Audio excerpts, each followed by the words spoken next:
mencuat fakta baru seputar dokumen yang berisikan skandal korupsi sejumlah pejabat negara.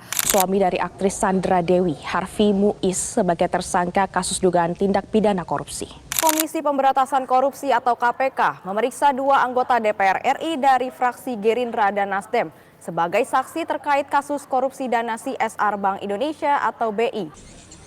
Korupsi seringkali dilakukan oleh mereka yang berpendidikan namun kekurangan pendidikan karakter.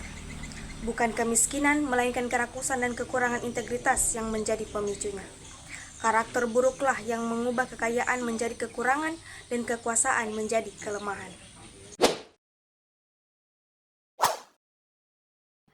Pengertian pendidikan karakter menurut beberapa para ahli. Yang pertama, T. Ramli. Pendidikan karakter adalah pendidikan yang mengedepankan esensi dan makna terhadap moral dan akhlak sehingga hal tersebut akan mampu membentuk pribadi peserta didik yang baik.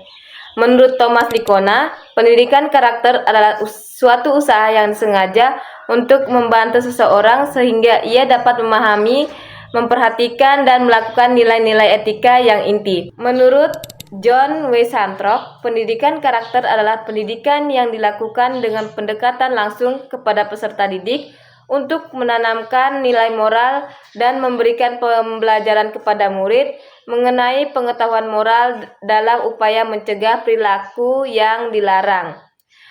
Menurut David Elkin, pendidikan karakter adalah suatu metode pendidikan yang dilakukan oleh tenaga pendidik untuk memengaruhi peserta didik. Dalam hal ini terlihat bahwa guru bukan hanya mengajar materi pembelajaran, tetapi juga mampu menjadi seorang teladan. Tujuan, fungsi, dan media pendidikan karakter. Tujuan dari pendidikan karakter ini untuk membentuk karakter yang baik dan berakhlak mulia. Terus kemudian ada tujuan khususnya. Yang pertama itu meningkatkan kesadaran akan pentingnya integritas dan kejujuran. Yang kedua, mengembangkan kemampuan berpikir kritis dan membuat keputusan yang tepat. Yang ketiga, mengembangkan empati dan toleransi terhadap sesama. Dan yang keempat, membangun kesadaran akan dampak korupsi terhadap masyarakat. Selanjutnya yaitu fungsi pendidikan karakter. Nah, di sini pendidikan karakter itu memiliki beberapa fungsi. Yang pertama itu mengembangkan potensi diri untuk menjadi warga negara yang baik. Yang kedua, meningkatkan kesadaran akan tanggung jawab sosial dan kepedulian terhadap lingkungan.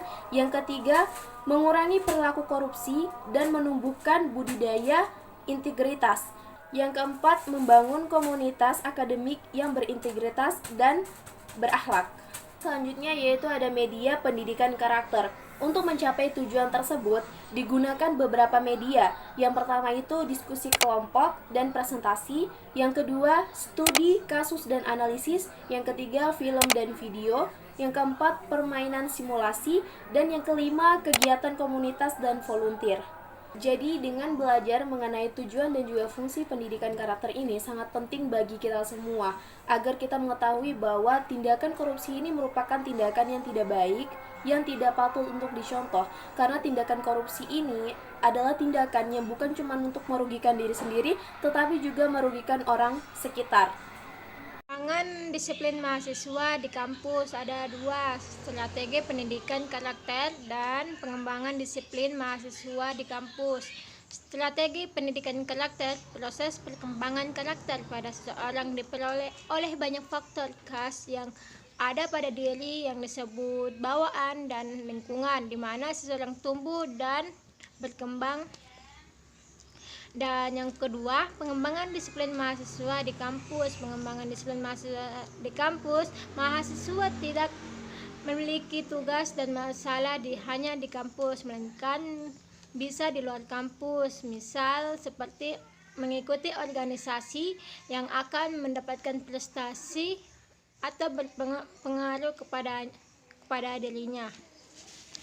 Mendidik karakter adalah upaya sadar dan terencana untuk membentuk kepribadian seseorang agar memiliki nilai, sikap, dan perilaku yang baik. Ini melibatkan poin 1, yaitu nilai-nilai, kejujuran, tanggung jawab, saling menghormati, dan kerjasama. Poin kedua adalah sikap. peduli, disiplin, dan semangat belajar. Poin ketiga, perilaku, yaitu tindakan nyata yang mencerminkan nilai dan sikap positif. Pentingnya pendidikan karakter. 1. Pengembangan pribadi, membentuk individu yang mandiri, kreatif, dan kritis. 2.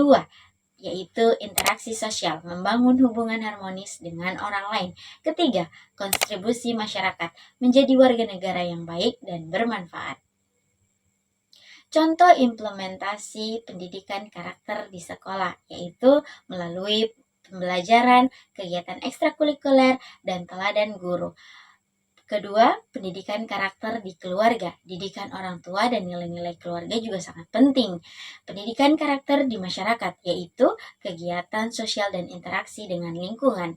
Pendidikan karakter adalah tanggung jawab bersama. Sekolah, keluarga, dan masyarakat memiliki peran penting dalam membentuk karakter individu. Pendidikan karakter dan anti korupsi adalah kunci untuk membentuk generasi yang berintegritas, berakhlak mulia, dan peduli terhadap bangsa dan negara. Melalui pendidikan ini, kita dapat menciptakan masyarakat yang sadar akan pentingnya kejujuran, transparansi, dan keadilan. Korupsi sering terjadi karena adanya peluang dan kesempatan. Mayoritas pelakunya adalah individu yang kurang beradab dan tidak memiliki rasa takut akan konsekuensinya, bahkan terhadap kekuasaan Tuhan. Jadi, mari kita jadikan pendidikan karakter sebagai kunci untuk mencegah korupsi dan membentuk masyarakat yang berintegritas. Dengan pendidikan karakter, kita dapat menciptakan bangsa yang lebih baik dan harmonis. Bersama kita ciptakan bangsa yang berintegritas dan bebas korupsi.